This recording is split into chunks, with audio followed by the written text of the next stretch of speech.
What's that like walking into the paddock for the first time, being on the grid? I mean, we've been experiencing these things over here. Yeah. Went to Belgium, now here in Amsterdam.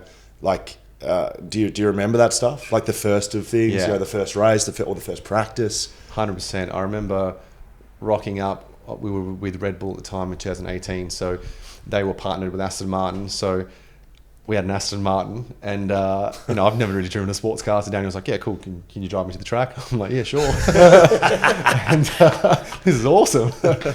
I was definitely like responsible in the car.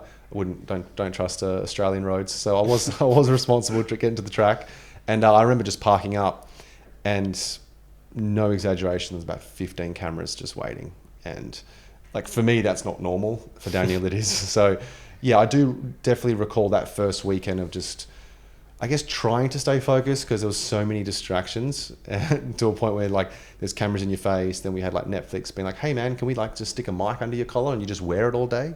Yeah. And I'm like, man, I've had no media training. Like it's my first time on a track. Like, and it was just, yeah, I got thrown real big time in the deep end. And like to Daniel's credit, he was quite chill about it, and like he like helped me and guided me in like kind of like showed me the way a bit. And a lot of the Red Bull employees also helped me because they could obviously see that I was a bit lost what's going on, and even like how the timetable works. Like even like Daniel from his preparation perspective, he had his set ways.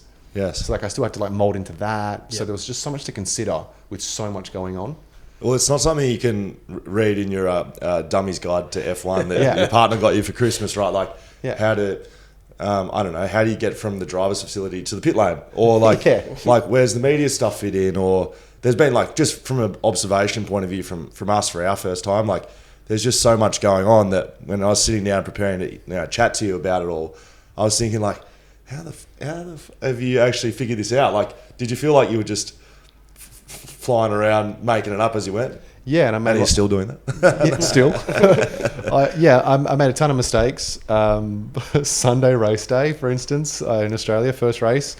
As you know, like they do a formation lap, and after the formation lap, they usually go back into the garage, have a bit of a chat to their start engineers, and then they walk back to the national anthem. Right. I didn't know that you needed to bring your F1 pass with you. So Daniel was gone and walked to the national anthem, and I've got his helmet and everything, and I'm walking through, and the security guy's like, put his hand on my chest. He's like, "Sorry, mate." And I'm like, "What do you mean?" Like, I'm Daniel's coach. I've got his helmet. He's like, "You don't have your pass on."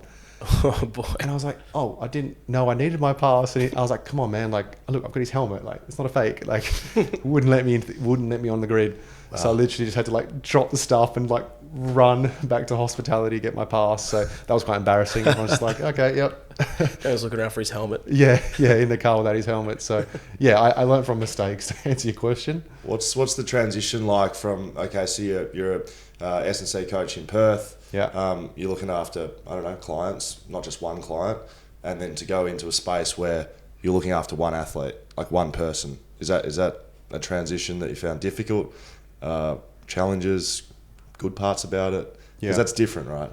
Yeah, it is. And like when you say it, it sounds easy. Like you think, oh wow, you're going from 40 to 50 clients, which I had to one client. That's a breeze. Yeah. And that's what I was kind of in my head. But this would be easy.